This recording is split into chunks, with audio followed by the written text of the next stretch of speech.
So it's a bad budget for working families because it means they'll have less in their pay packet at the end of each week. It's especially bad for the lowest paid workers in our community because in addition to the headline increase of tax rates, because the personal allowance remains frozen at the same level, the lowest paid people in our community will have the biggest proportional increase in their taxes.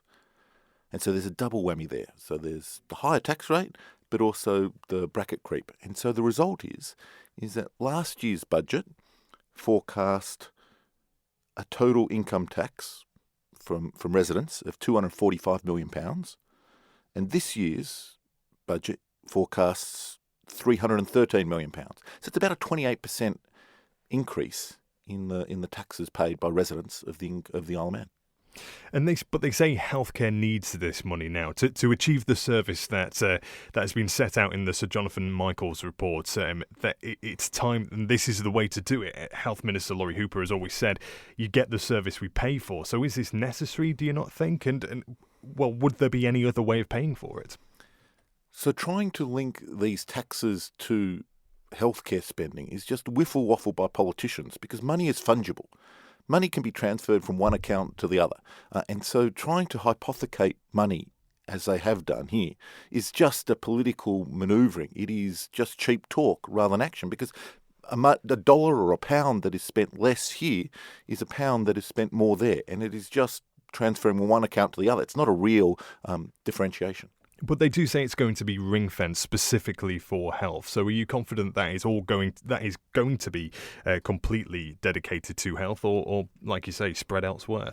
So money, by its nature, is fungible. Like that is an inherent property of money.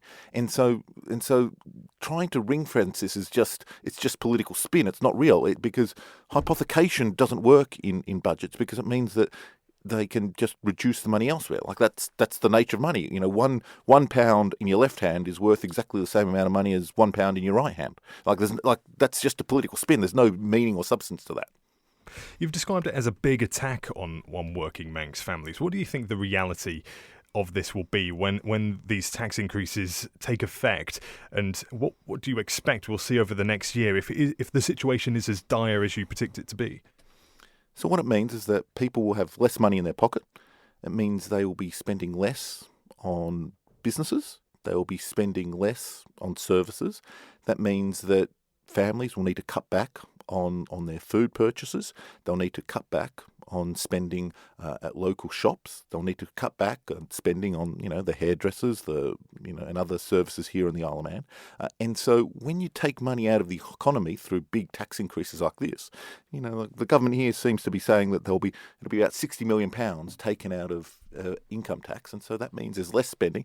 There are already a lot of businesses that are struggling. Manx Radio every few days there's a new story about another business closing, another business shutting, and that just puts additional stress and strain on those businesses. And you've hit out as well at the process of the budget day itself. You say revealed to the public shortly after 10 o'clock, be smashed through, voted by politicians by 10 o'clock tonight. You see an inherent problem with that, don't you? Yeah, and so that's a consistent thing. It's a bizarre process that exists here in the Isle of Man. In a healthy parliament where we had politicians with a little bit more self-respect, what happens is that the government would announce the budget, the papers would be published, it would then give an opportunity for politicians to converse and to consult and to listen to their community and then to debate it over subsequent weeks. So that's what happens in a normal country. But here it is all smashed through at remarkable speed, and that reduces the scrutiny. And it makes sense if you think that the Isle of Man government is the only source of wisdom and intelligence on the island, then just smash it through. No one else has anything to say. But the people of the Isle of Man are pretty smart people. And so they might have some ideas. And I think that when you have these big tax increases, it is really surprising that the politicians don't have enough self-respect to say, hang on a tick, let's see what the public think. Do you think it's going to work overall in improving the island's financial health? If you look at if you compare the budgets from last year to this year, the deficit over the next few years is bigger than what was forecast last year. And you referred to the island's financial health. And the island's financial health is not just the government balance sheet, as importantly, but it is the families and the businesses. We've seen a whole spate of businesses in recent weeks and months close down. I know from, my own personal life, I see people increasingly struggling, and this is just, another straw on the camel's back. Will it break the camel? I hope not. Obviously I've built my life here, but it means that a few more people might say, look, I don't want to come to the Isle of Man. I don't want to invest in the Isle of Man. I will do something else. And that's sad, because I think that the foundations of the Isle of Man community is really strong. We've got a great sense of community. We've got some really interesting businesses that are starting up. We've got some really wonderful foundations. But stuff like this is really disappointing in the short term. Something you said there, people won't want to come to the Isle of Man. And that's alarming, because you look at the economic strategy, and a cornerstone of that is the fact that they want to increase the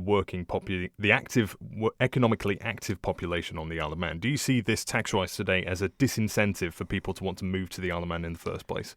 Yeah, so this whole budget, the whole frame of the budget, is increasing the costs to work and partially increasing the benefits to people who are not working. And so my general view is, if you make something more expensive, you get less of it. If the price of apples goes up by 10% at the shop, I buy less apples. Right? That's a pretty basic principle. And so I think that's what will be the long-term impact here. Of course there are many different influences on why people move here, but it's just another straw on the camel's back. Thank you for making it to the end of the Little Manx Radio newscast. You are obviously someone with exquisite taste. May I politely suggest you might want to subscribe to this and a wide range of Manx Radio podcasts at your favourite podcast provider, so our best bits will magically appear on your smartphone. Thank you.